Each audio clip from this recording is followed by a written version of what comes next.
اعوذ باللہ السمیع العلیم من الشیطان الرجیم من حمزہ ونفخہ ونفسہ بسم اللہ الرحمن الرحیم ربی یسر ولا تعسر وتمم بالخیر ربی زدنی علما وما کان لنفس ان تموت الا باذن اللہ کتابا مؤجلا ومن یرد ثواب الدنیا نؤتہ منہا ومن یرد ثواب الآخرۃ نؤتہ منہا وسنجزی الشاکرین۔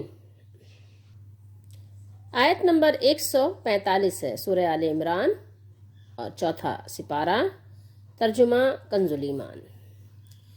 اور کوئی جان بے حکم خدا، کیا فرمایا؟ وما کانا، اور کوئی جان بے حکم خدا یعنی بغیر حکم یعنی اذن اللہ، باذن اللہ، اللہ باذن اللہ، ٹھیک ہے؟ تو اللہ کا ترجمہ آپ اللہ ہی کریں، بہتر ہے، ٹھیک ہے؟ تو بغیر یعنی اللہ کی اجازت کے مر نہیں سکتی کوئی بھی جان، ٹھیک ہے؟ لنفسن، کوئی بھی نفس مر نہیں سکتا اللہ کے حکم کے بغیر، سب کا وقت لکھا ہوا ہے۔ کیا فرمائے؟ کتاب مؤجلہ، کتاب لکھنے کو بھی کہتے ہیں، لکھا ہوا بھی کہتے ہیں، ٹھیک ہے؟ جیسے آپ بھی کتاب کو کتاب کہتے ہیں۔ تو سب کا ایک وقت مؤجل سب کا مقرر ہے، ٹھیک ہے؟ سب کا وقت لکھا رکھا ہے، ٹھیک ہے؟ اور جو دنیا کا انعام چاہے، ثواب اردو میں بھی آپ بولتے ہیں تو ثواب کا ترجمہ یہاں انعام کیا ہے۔ جو دنیا کا ثواب چاہے، دنیا کی نعمتیں چاہے، ٹھیک ہے؟ دنیا کی دولت، شہرت، عزت، جو بھی چاہے دنیا کی، ٹھیک ہے؟ سچی جھوٹی جو بھی ہے، کالا پیلا سفید پیسہ جو بھی، ٹھیک ہے؟ جو دنیا کا چاہے، ثواب الدنیا نؤتہ منہا، ہم اسے دیتے ہیں، ٹھیک ہے؟ اور ہم اس میں سے اسے دیں، ٹھیک ہے؟ ہم اسے دیتے بھی ہیں اور ہم اس کو دیں گے بھی، جو دنیا چاہ رہا ہے، منہا، اس میں سے، ہا ضمیر کی طرح دنیا کی طرف ہے، من سے، ٹھیک ہے؟ اور جو آخرت کا انعام چاہے، آخرت کا ثواب چاہے، ٹھیک ہے؟ آخرت کے لیے خیر چاہے، ومن یرد ثواب الآخرۃ، ہم اس میں سے اسے دیں، نؤتہ منہا، ہم اس کو آخرت میں سے دیں گے، ٹھیک ہے؟ دو طرح کے چاہنے والے ہیں نا۔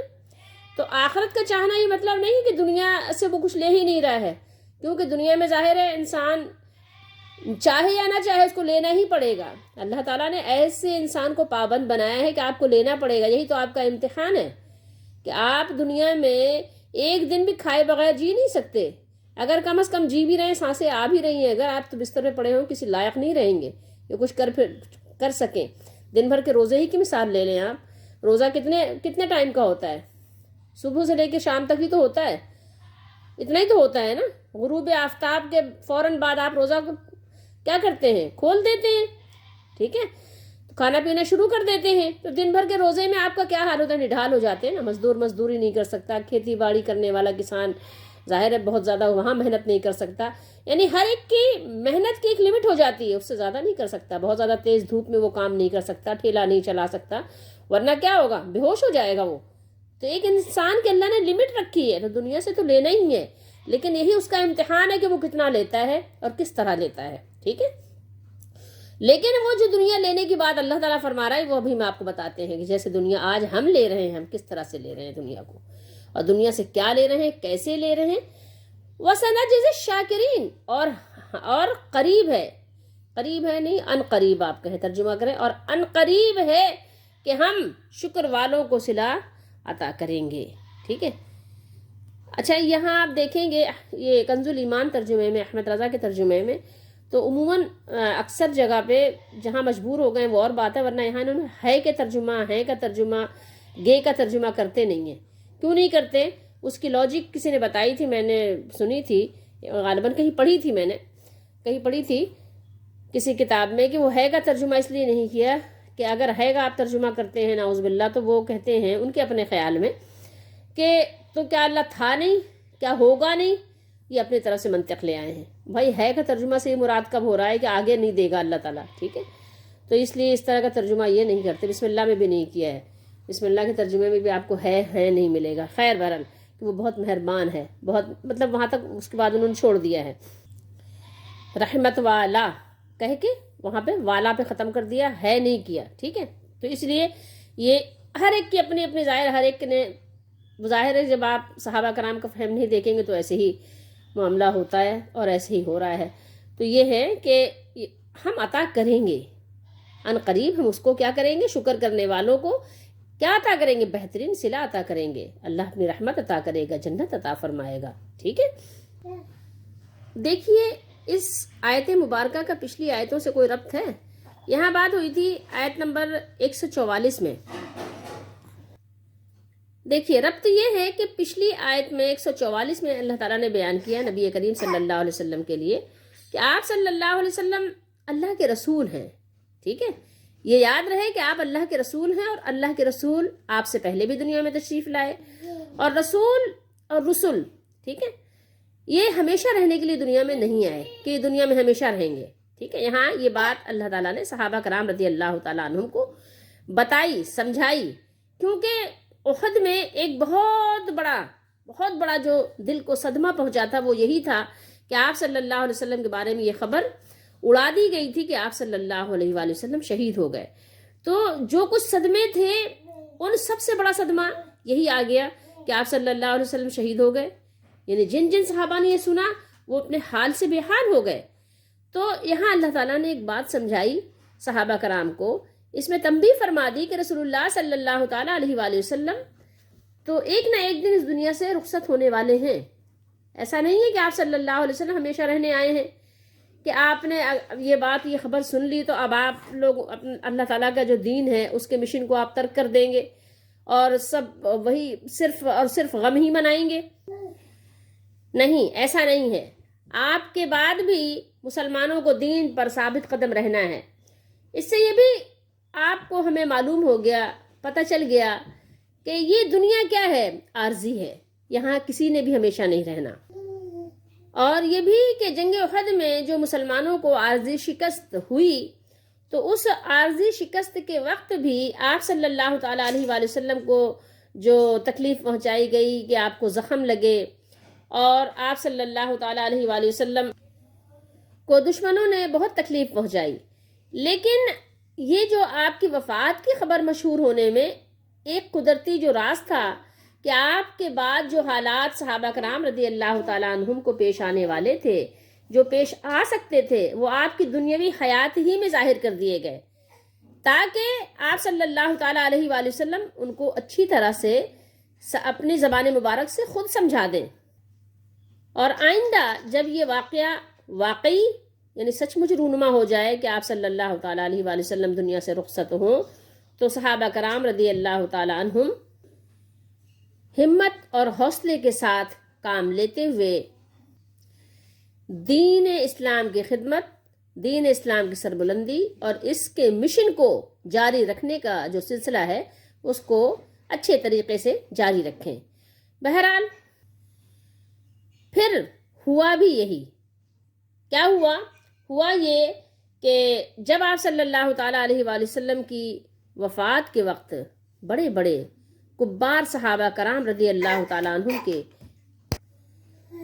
حال سے بے حال ہوئے تو اس وقت پھر حضرت ابو بکر صدیق رضی اللہ تعالیٰ عنہ نے اسی قسم کی آیات قرآنیہ کی سند لے کر ان کو سمجھایا اور وہ سب سنبھل گئے. سب نے سمجھ لیا کہ ہاں بات تو یہی ہے جو اللہ تعالیٰ نے فرمائی، سچ تو یہی ہے. تو صحابہ کرام رضی اللہ تعالیٰ عنہ ہمارے زمانے کے مسلمانوں نام نہاد یا ایسے لوگوں کی طرح تو نہیں تھے کہ جو قرآن پڑھے تو صحیح لیکن سمجھے نہیں، ٹھیک ہے، اور عمل نہ کرے. نہیں، وہ تو پڑھتے تھے، وہ تو سنتے تھے اور فوراً عمل کرتے تھے. تو فوراً سب نے جو ہے آمنا صدقنا کہا، اور پھر سب جو ہے ظاہر ہے کہ پھر اپنے اپنے معمولات میں کیا ہوا، آگے بڑھے. پھر جو ہے اس کا انتظام ہوا کہ بھائی اب خلیفہ کون مقرر ہوگا. پھر یہی نہیں کہ یہی بات ہو، بلکہ خلافت میں بھی تھوڑا سا اختلاف ہوا. جیسا کہ ظاہر ہے انسانی معاملات میں اختلافات ہو جاتے ہیں. جب اختلاف ہوا تو پھر اس میں بھی صحابہ کرام نے احادیث بیان کی. حضرت ابو بکر صدیق رضی اللہ تعالیٰ عنہ اور عمر فاروق اعظم رضی اللہ تعالیٰ عنہ، ان سب نے جو ہے پھر احادیث بھی بیان کی کہ نہیں، خلیفہ تو قریش میں سے ہی ہوگا. وہ اختلاف کا مسئلہ بھی حل ہوا۔ اچھا، جو لوگ یہ کہتے ہیں کہ نبی کریم صلی اللہ تعالیٰ علیہ وآلہ وسلم آج تک حیات ہیں اور آپ جو ہے مجلسوں میں محفلوں میں آتے جاتے ہیں اور نیک بندوں کے جو ہے پاس آ کر ان سے ہاتھ ملاتے ہیں، خیریت پوچھتے ہیں، اور بلکہ بعضوں نے یہاں تک لکھا ہے کہ وہ پڑھاتے بھی ہیں، ٹھیک ہے۔ کچھ ایسے اساتذہ جو بیمار ہو گئے، نام نہاد علماء، انہوں نے لکھا ہے کہ وہ بیمار ہو گئے اور انہوں نے چھٹی کی تو ان کی جگہ رسول اللہ صلی اللہ علیہ وسلم آ کر پڑھایا کرتے تھے۔ مطلب اس طرح کی بھی بہرحال کہانیاں لوگوں نے بنائی ہیں۔ تو اب ذرا آپ تھوڑی دیر کے لیے یہی غور کیجئے کہ جب صحابہ کرام میں خلافت کے بارے میں جب تھوڑا سا وقتی اختلاف ہوا تو اس وقت صحابہ رضی اللہ تعالیٰ عنہم کے ذہن میں تو یہ بات نہیں آئی کہ وہ جاتے اور کہتے ہیں تو یار ابھی تو ہم نے رسول اللہ صلی اللہ تعالیٰ علیہ وآلہ وسلم کو قبر میں نہیں اتارا ہے، ابھی تو آپ صلی اللہ علیہ وسلم اپنے حجرے پہ اپنے بستر پہ ہی ہیں، چلو ایسا کرتے ہیں چل کے کچھ لوگ کشف کے ذریعے سے آپ صلی اللہ علیہ وسلم سے ملاقات کر کے پوچھ لیتے ہیں، آپ تو ابھی تو دنیا ہی میں تو ہیں، ابھی دنیا ہی میں تو ہیں، صرف وفات ہی تو فرمائی ہے، تو چل کے پوچھ لیتے ہیں حجرے میں، حجرے کے اندر سے یا حجرے کے باہر سے، ادب کے لحاظ سے حجرے کے باہر سے چلو پوچھ لیتے ہیں، کشف ہوگا، آپ صلی اللہ علیہ وسلم آئیں گے اور آ کر بتا دیں گے کہ بھائی خلیفہ کس کو بننا چاہیے۔ مطلب تھوڑا سا عقل سے تو سوچو۔ تو صحابہ کرام نے تو جا کر مسئلے کا حل وہاں نہیں کیا کہ بھائی مسئلے کا حل کچھ اور کرنے کی ضرورت نہیں، اختلاف کرنے کی ضرورت نہیں ہے، چلو ایسا کرتے ہیں، لیکن ایسا نہیں کیا کیونکہ ایسا تھا ہی نہیں، ایسا تھا ہی نہیں، تو کیسے کرتے صحابہ کرام؟ کیا قرآن کے خلاف کوئی بات کرتے یا حدیث کے خلاف کوئی بات کرتے؟ اللہ کے رسول صلی اللہ علیہ وسلم نے تو کہیں یہ نہیں فرمایا کہ جب میں دنیا سے چلا جاؤں گا پھر بھی تمہارے دنیا میں آتا رہوں گا اور تمہاری مجلسوں میں شریک ہوتا رہوں گا۔ اگر آپ ایسا فرما دیتے تو ہم اس پر بھی ایمان لے آتے، ہمارے لیے کوئی مسئلے والی بات نہیں تھی۔ تو یہاں یہ بات ہوئی تھی کہ آپ صلی اللہ تعالیٰ علیہ وآلہ وسلم اگر جو ہے انتقال فرما جائیں یا یہ کہ آپ شہید کر دیے جائیں تو اس کے بعد کیا معاملہ ہوگا؟ اور پھر یہاں پر یہ بات ہوئی کہ اس آیت میں بتا دیا، اس کے بعد دوسری آیت میں بھی حوادث اور مصائب کے وقت ثابت قدم رہنے کی تعلیم دینے کے لیے یہاں پر ارشاد فرمایا کہ ہر انسان کی موت اللہ تعالیٰ کے نزدیک لکھی ہوئی ہے، ٹھیک ہے، اس میں کوئی رد و بدل نہیں ہو سکتا، آگے پیچھے نہیں ہو سکتا۔ جب وقت مقرر آ جاتا ہے تو قرآن میں ہی ہے، سورہ نوح میں بھی ہے اور بھی جگہ ہے کہ ایک لمحے کی تاخیر نہیں ہوتی، آگے پیچھے نہیں ہوتا، ٹھیک ہے۔ تو یہاں تعلیم دینے کے لیے ارشاد فرمایا کہ ہر انسان کی موت اللہ تعالیٰ کے نزدیک لکھی ہوئی ہے، اس کی تاریخ، دن اور وقت معین ہے، مقرر ہے، نہ اس سے پہلے کسی کو موت آ سکتی ہے نہ اس کے بعد وہ زندہ رہ سکتا ہے۔ پھر کسی کو موت سے ایسے گھبرا جانے کی ضرورت بھی نہیں ہے، اور ایسے گھبرا جانے کا معنی کیا ہے؟ پھر کیا مطلب آپ کا؟ صدمہ تو ہوتا ہے، تکلیف تو ہوتی ہے، جدائی کا رونا بھی ہوتا ہے، لیکن واویلا نہیں ہوتا، نوحہ نہیں ہوتا، بین نہیں ہوتی۔ اگر ہم سے آگے والے چلے گئے تو کون سا ہم نے ہمیشہ زندہ رہنا ہے؟ نوشیروہ ایک بادشاہ گزرا ہے، اس کے بھی دشمن تھے، اس کے ایک مشیر نے آ کر اس سے ایک مرتبہ کہا کہ بادشاہ سلامت، کیا ہوا؟ کہا آپ کے لیے خوشخبری ہے۔ کیا خوشخبری ہے بھائی؟ کہا کہ وہ فلاں آپ کا دشمن تھا نا، وہ مر گیا۔ کہہ رہے ارے واہ، تم تو ایسے سنا رہے ہو مجھے یہ موت کا قصہ کہ جیسے لگ رہا ہے کہ میں ہمیشہ زندہ رہوں گا، یہ کون سی نئی بات ہے؟ بھائی مرنا تو ہے ہی ہر ایک کو، ہمیشہ تو کوئی بھی نہیں، ایسا تو کوئی بھی نہیں جو ہمیشہ زندہ رہے۔ اگر ہمیشہ زندہ رہنے کی آپ کوئی کہانی پڑھتے ہیں جو آب حیات کی، تو یہ تو کہانی پڑھتے ہیں نا، کہانی کا حقیقت سے کیا تعلق ہے؟ اور مزید یہ کہ یہاں آگے بھی اللہ تعالیٰ نے اپنے بندوں کو سمجھانا ہے، ایمان والوں کو سمجھانا ہے۔ ایمان والوں کو کیا سمجھانا ہے؟ وَمَا كَانَ لِنَفْسٍ أَن تَمُوتَ إِلَّا بِإِذْنِ اللَّهِ، یعنی مقصود مسلمانوں کو جہاد پر ابھارنا اور ان کے ذہن میں یہ بات بٹھانا ہے کہ موت سے فرار کی راہ اختیار کرنے سے انسان موت کے پنجے سے نجات نہیں پا سکتا۔ اس کی اور بھی اللہ تعالیٰ نے بہترین مثالیں اور بیان کی ہیں، وہاں پر سورہ توبہ میں بھی بیان کی ہیں۔ تو یہ نہیں ہے کہ اگر آپ جہاد پر نہیں گئے تو آپ بہت لمبی زندگی جئیں گے، ٹھیک ہے، اور اگر آپ جہاد پر چلے گئے تو آپ مر ہی جائیں گے۔ جہاد پہ کتنے جانے والے غازی بن کر لوٹ کر آتے ہیں اور کتنے گھر بیٹھے ہوئے لوگ مر جاتے ہیں۔ الا باذن اللہ، جب تک اللہ تعالیٰ نے جینے کی اجازت دی ہے، جب تک انسان جیے گا، جب اللہ تعالیٰ مرنے کا حکم جاری فرما دے گا، جو اس نے جاری فرما دیا ہے، لکھ کر اس نے رکھ دیا ہے، تو موت کا وقت آ جائے گا۔ اللہ تعالیٰ نے ہر شخص کی موت کا ایک وقت مقرر فرمایا ہے جو آگے پیچھے نہیں ہو سکتا، الا باذن اللہ، ٹھیک ہے؟ ہر شخص کی موت کا وقت اللہ تعالیٰ کے علم میں ہے، اور تمہیں چاہیے کہ موت سے بھاگنے کی فکر چھوڑ کر بے جگری سے اللہ تعالیٰ کی راہ میں جہاد کرو، اور اس جہاد سے تمہارا مقصود کیا ہو؟ آخرت کا ثواب ہونا چاہیے، ورنہ اگر تم صرف دنیا کا ثواب، شہرت اور مال غنیمت وغیرہ ہی چاہو گے تو تمہیں صرف وہی ملے گا، اور وہ بھی اللہ تعالیٰ کی مشیت پر، اور آخرت سے محروم رہو گے، ٹھیک ہے؟ ملے گا کتنا؟ وہ آگے اللہ نے بتا دیا ہے کہ کتنا ملے گا۔ من کا ترجمہ یہاں جو کیا ہے نا، یعنی جو شخص، جو کوئی بھی یرید ارادہ کرے، چاہے کیا چاہے؟ ثواب، دنیا کا ثواب چاہے، تو اللہ نے کیا فرمایا؟ نؤتہ منہا، ہم اس کو اس میں سے کچھ دیتے ہیں، سب کچھ نہیں دے دیتے، جتنا وہ چاہتا ہے سب کچھ نہیں دیتے تھے، بلکہ جتنا ہم چاہتے ہیں ہم اس کو دے دیتے ہیں، اس میں سے جتنی چاہو دنیا کے لیے محنت کر لو، جتنی چاہو جو کچھ بھی کرو محنت، یہ نہیں منع، لیکن جیسے ہم کر رہے ہیں کہ ہمارا 24 گھنٹہ دنیا کے لیے ہے، تو اللہ تعالیٰ نے جو نصیب میں لکھ دیا ہے وہ ملے گا، اس کا ایک لقمہ بھی ہم حاصل کیے بغیر مریں گے نہیں، ٹھیک ہے؟ لیکن یہ کہ اگر آپ آخرت کے لیے کرو گے تو دنیا میں جو نصیب آپ کا ہے وہ تو آپ کو ملے گا، لیکن آخرت میں آپ کا ذخیرہ جمع ہو جائے گا۔ لیکن جو دنیا کرتے رہتے ہیں ان کا پھر آخرت میں اللہ نے فرمایا ان کو کوئی حصہ بھی نہیں ہے، قرآن میں، یہاں تو نہیں ہے، دوسری جگہ اللہ نے فرمایا۔ تو موت کا ایک دن جب معین ہے تو بزدلی سے زندگی بڑھ نہیں سکتی، اور اگر آپ بہادری دکھائیں گے، شجاعت اور دلیری سے، کیا ہوگا؟ زندگی آپ کی کم نہیں ہو سکتی، ٹھیک ہے؟ پھر آپ جہاد سے جی چرائیں یا نہ چرائیں، جی چرانے سے بھی کچھ حاصل نہیں ہے، اور جہاد میں جانے سے بھی آپ کو کوئی نقصان نہیں ہے۔ اگر آج لوگ جہاد نہیں کر رہے تو کیا مر نہیں رہے کیا؟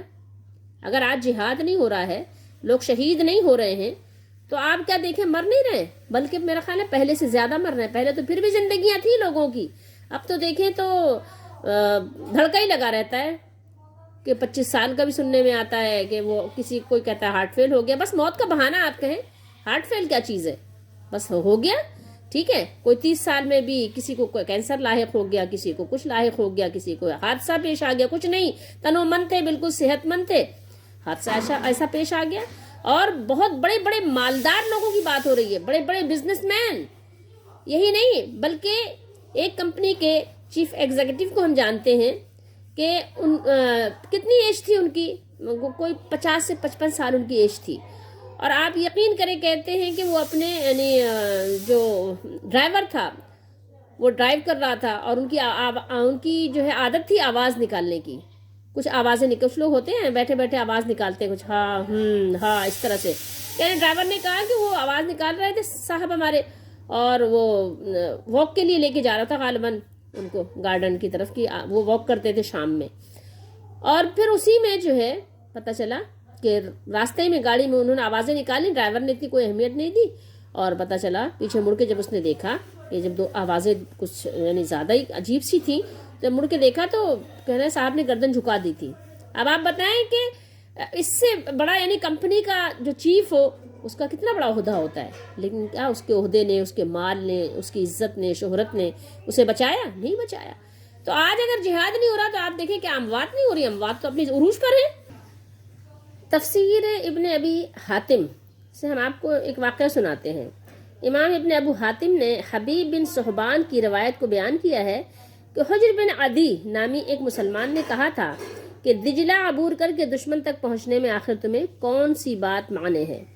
پھر انہوں نے ارشاد باری تعالی یعنی یہی آیت پڑھی جو یہاں پر ہے، وما کان لنفس ان تموت الا باذن اللہ، یہ آیت تلاوت فرمائی کتابا موجلہ، اور کسی شخص میں طاقت نہیں کہ اللہ کے حکم کے بغیر مر جائے، اس نے موت کا وقت مقرر کر کے لکھ رکھا ہے۔ اس کی تلاوت کی اور یہ کہہ کر انہوں نے کیا کیا؟ دریائے دجلہ میں اپنا گھوڑا ڈال دیا۔ جب انہوں نے اپنا گھوڑا ڈالا تو دیگر سب یعنی جتنے سپاہی تھے سب لوگوں نے بھی اپنے اپنے گھوڑے ڈال دیے۔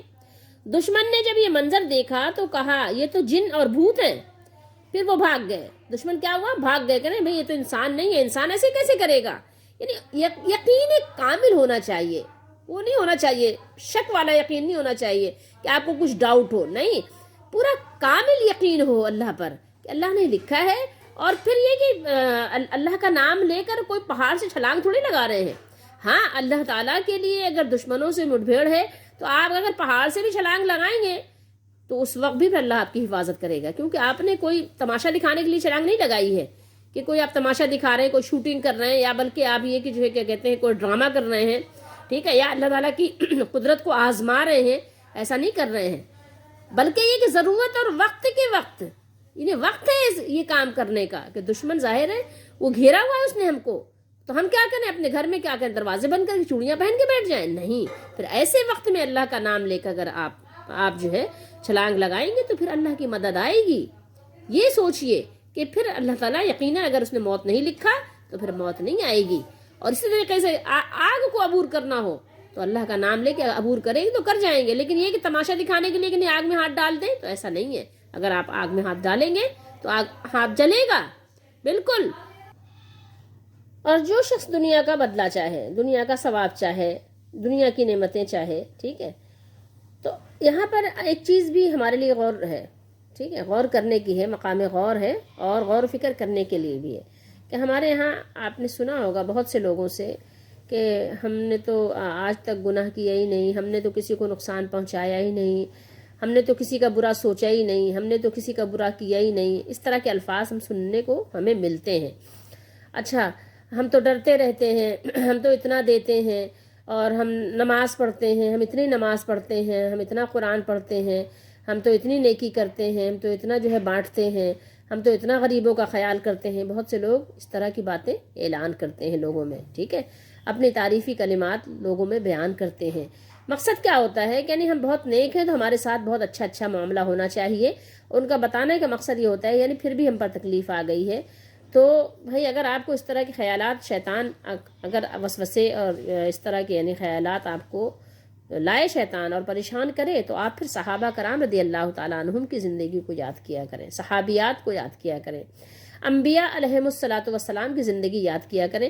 آپ کسی کو بتانا کیا چاہ رہے ہیں؟ کیا اللہ کو معلوم نہیں ہے کہ آپ جو کچھ نیکیاں کر رہے ہیں، آپ جو کچھ بھی خیر کے کام کر رہے ہیں، کیا اللہ کو معلوم نہیں؟ کس کے لیے کر رہے ہیں؟ لوگوں کے لیے کر رہے ہیں کہ لوگ آپ کو بہت زیادہ یعنی شاباش دیں، لوگ آپ کو بہت زیادہ یعنی واہ واہ کہیں کہ واہ واہ آپ تو بہت یعنی تہجد گزار ہیں.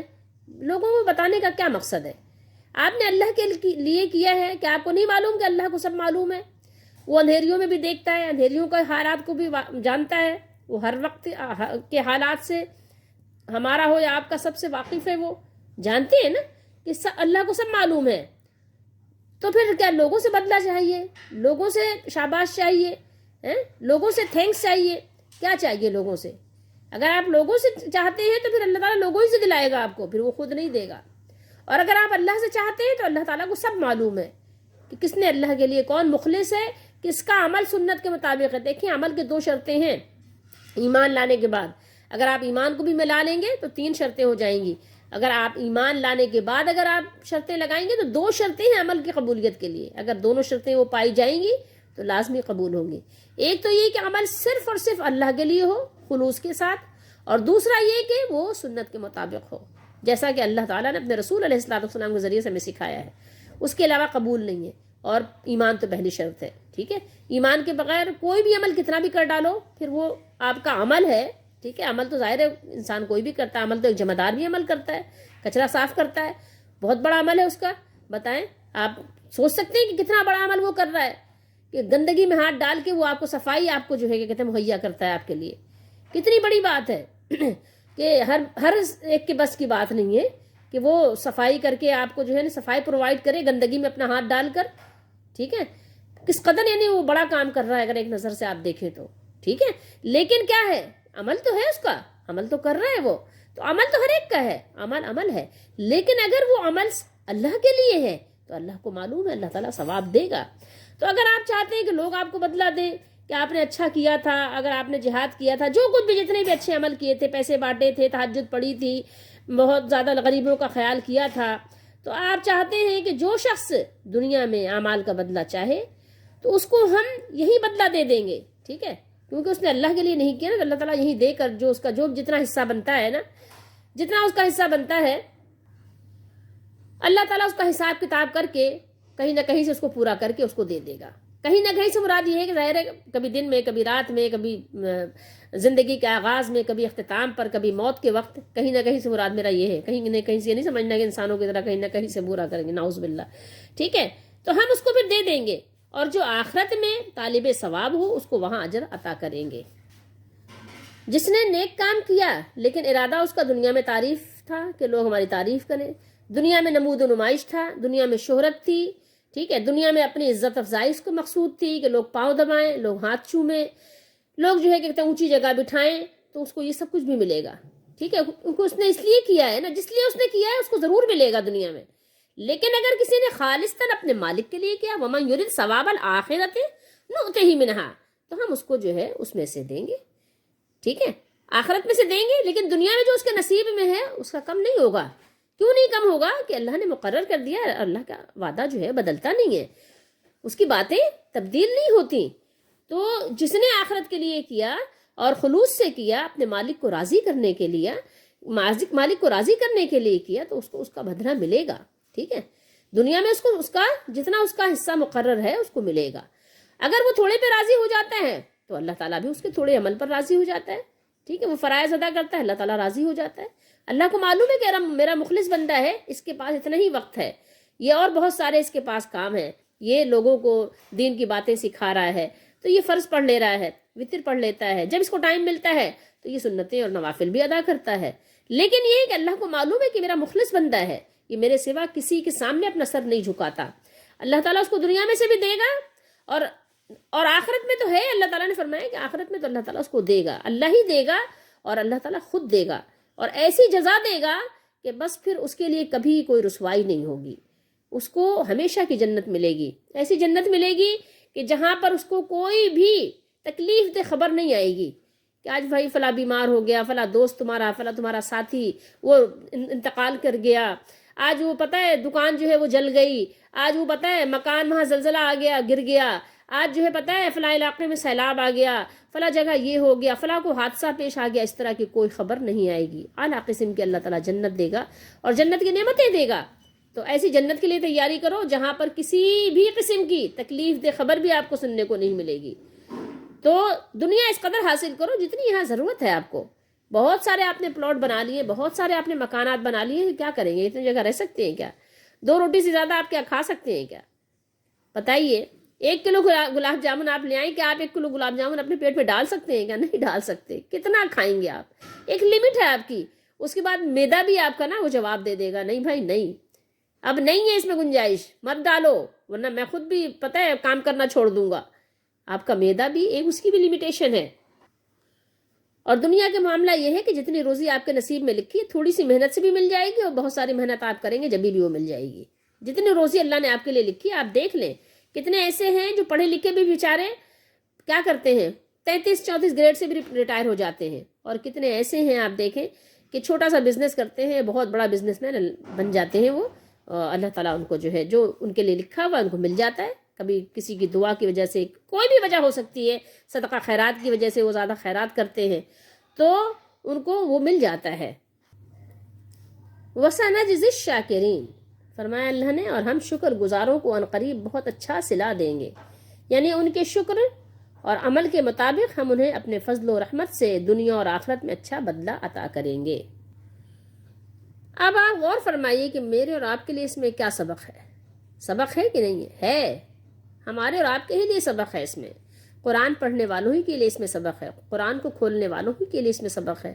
جو نہیں کھولتے، جو قرآن سے دوستی نہیں کرتے، تو ظاہر ہے وہ اپنا معاملہ خود بہتر جانتے ہیں کہ قرآن تو آیا ہی ہم لوگوں ہی کے لیے ہے. قرآن کس کے لیے آیا ہے؟ قرآن کس کے لیے آیا ہے؟ میرے اور آپ کے لیے آیا ہے. قرآن مالک نے بھیجا ہے. کس کے مالک نے؟ ہمارے اور آپ کے مالک نے بھیجا ہے. ہم اس کے بندے ہیں، ہم اس کی بندیاں ہیں. یہ پڑھنے کے لیے آیا ہے، سمجھنے کے لیے آیا ہے، عمل کرنے کے لیے آیا ہے، اور آگے لوگوں کو پہنچانے کے لیے آیا ہے. قرآن پڑھیے، دیکھیے. اللہ نے ہمیں اور آپ کو سبق دیا ہے کہ دنیا میں اتنے منہمک مت ہو جاؤ کہ آخرت کو بھول جاؤ. دنیا میں اپنا اتنا وقت نہ لگاؤ کہ آخرت کے لیے آپ کو وقت نہ ملے. لیکن آج ہمارا دیکھیے کیا حال ہے. خواتین جا کے بیوٹی پارلر میں اتنا ٹائم لگاتی ہیں، اپنا بیٹھتی ہیں، اتنی دیر بیٹھتی ہیں. ایک ایک گھنٹہ 2 گھنٹہ بیٹھتی ہیں، اپنا وقت بھی لگاتی ہیں، اپنا مال بھی لگاتی ہیں. کبھی آپ نے سوچا کہ کیا آپ نے آخرت کے لیے بھی اتنا وقت لگایا؟ اتنی ہی دیر آپ نے قرآن بھی پڑھا تھا؟ ہاں، جب آپ سے دین کی بات ہوتی ہے تو کہتے ہیں اللہ نے دنیا منع تو نہیں کیا. تو اللہ نے دنیا منع تو نہیں کیا، لیکن آپ بتائیے کہ کیا یہی حق ہے کہ دین اور دنیا دونوں ساتھ ساتھ کا یہی حق ہے کہ آپ نے اپنے لیے اپنی یہ ظاہری حسن و صورت کے لیے تو آپ نے اتنا وقت دیا، اتنا پیسہ لگایا، اور آپ نے قرآن کے لیے کتنا وقت دیا؟ کتنا وقت دیا قرآن کے لیے؟ کبھی آپ نے سوچا؟ نہیں سوچا. سوچئے کتنا آرام کرتے ہیں، کتنے کھاتے پیتے، گھومنے پھرنے پر آپ کتنا وقت لگاتے ہیں، کتنا وقت لگاتے ہیں، لیکن قرآن پڑھنے کی بات آتی ہے تو آپ کہتے ہیں نہیں. 1 سال 2 سال بھی قرآن کی تلاوت نہیں کرتے. مطلب تلاوت سے مراد یہ نہیں سمجھ کر نہیں پڑھتے. 1 سال 2 سال بھی بچوں کو مدرسے میں نہیں پڑھاتے. اور دنیاوی جو یونیورسٹیز ہیں وہاں آپ کے بچے 5 سال پڑھتے ہیں. 5 سال. 10 سال میں وہ ہائی اسکول کرتے ہیں، اور اچھا اس سے پہلے جو پری پرائمری پڑھتے ہیں وہ تو چھوڑ ہی دیجئے، 1 2 3 سال تو آپ وہاں بھی لگاتے ہیں. پھر 10 سال پڑھنے کے بعد تو آپ کا بچہ ہائی اسکول پاس ہوتا ہے. پھر 2 سال کے بعد وہ انٹر ہوتا ہے، ٹھیک ہے، انٹرمیڈیٹ آپ کہتے ہیں ہو گیا، ٹھیک ہے. پھر اس کے بعد جب آپ کا بچہ کسی ہائر ایجوکیشن کے لیے جاتا ہے آگے، تو 5 سال آپ کا بچہ لگاتا ہے. کسی بھی آپ اس میں دیکھ لیں، 5 سال 3 سال آپ کا بچہ لگاتا ہے، پھر جا کر وہ کسی قابل ہوتا ہے. اتنا وقت آپ اپنے بچے کا نکال لیتے ہیں، اور آپ اپنے بچے کو 2 سال قرآن سکھانے کے لیے وقت نہیں دیتے کہ بیٹا 2 سال قرآن بھی زندگی میں، دین دنیا ساتھ ساتھ. ربنا آتنا فی الدنیا حسنہ وفی الآخرۃ حسنہ، دنیا کا حسنہ اور آخرت کا حسنہ. تو دنیا کی حسنہ تو آپ کو یاد ہے، لیکن آخرت کی حسنہ کے لیے آپ نے 2 سال بھی اپنے بچے کو نہیں کہا کہ بیٹا مدرسے میں پڑھ کر. ٹھیک ہے، میں مانتی ہوں کہ مدرسے کا ماحول آپ کے بچے کے لحاظ سے صحیح نہیں ہے، وہاں کے اساتذہ مارتے ہیں، ظاہر ہے کہ وہ آئے بھی ایسے گھرانوں سے ہوتے ہیں، تو ظاہر ہے آپ نے اپنے بچوں کو نہیں بھیجا تو ویسے ہی گھرانوں سے آئیں گے نا. ظاہر ہے کریم کو تو آپ نے کہیں اور لگا دی، جب کریم کہیں اور لگا دی تو پھر ظاہر پیچھے کے نیچے کیا بچتا ہے؟ کچرا بچتا ہے. تو پھر ظاہر ہے آپ نے پھر اسی میں سے ڈھونڈنا ہے، کچرے میں سے، کہ کوئی بھائی ظاہر ہے کوئی اچھا سا ڈبہ مل جائے جس میں ہم بھی اپنا سامان رکھ سکیں. ٹھیک ہے، تو ظاہر ہے لازمی بات ہے. تو اب ظاہر ہے آپ نے جو ڈالا ہے، جو آپ کا ان پٹ ہے وہی آؤٹ پٹ ہے نا. تو اب آپ نے اپنے بچے کو ڈالا ہی نہیں. 1 سال 2 سال تو اپنے بچے کو بٹھاؤ، وہیں سے سیکھے گا، وہیں سے وہ کچھ نہ کچھ گرامر سیکھ لے، کچھ اور سیکھ لے، کچھ اور سیکھ لے. پھر اس کے بعد جب قرآن پہ غور و فکر کرے گا تو اس کو سمجھنے کی پھر توفیق ملے گی نا. جب اس نے کچھ پڑھا ہی نہیں، لگایا ہی نہیں، تو دے گا کیا؟ وہ کچھ خود نہیں جانتا دین. اور پھر آپ اس کے بعد کیا کرتے ہیں؟ آپ اپنے بچے کے ساتھ ظلم یہ کرتے ہیں کہ آپ اپنے بچوں کو کافروں کے حوالے کر دیتے ہیں. جو چاہیں وہ سکھائیں، جو چاہیں وہ پڑھائیں. ہوش کریں، ہوش. کہیں ایسا تو نہیں کہ دنیا میں تو آپ کو بدلہ مل گیا اور آخرت میں پھر آپ کیا ہو؟ خسارہ اٹھانے والے میں ہو جاؤ. اللہ تعالی ہم سب کو بچائے، اور بے شک وہ بچانے والا ہے. آپ بھی بچاؤ اپنے آپ کو.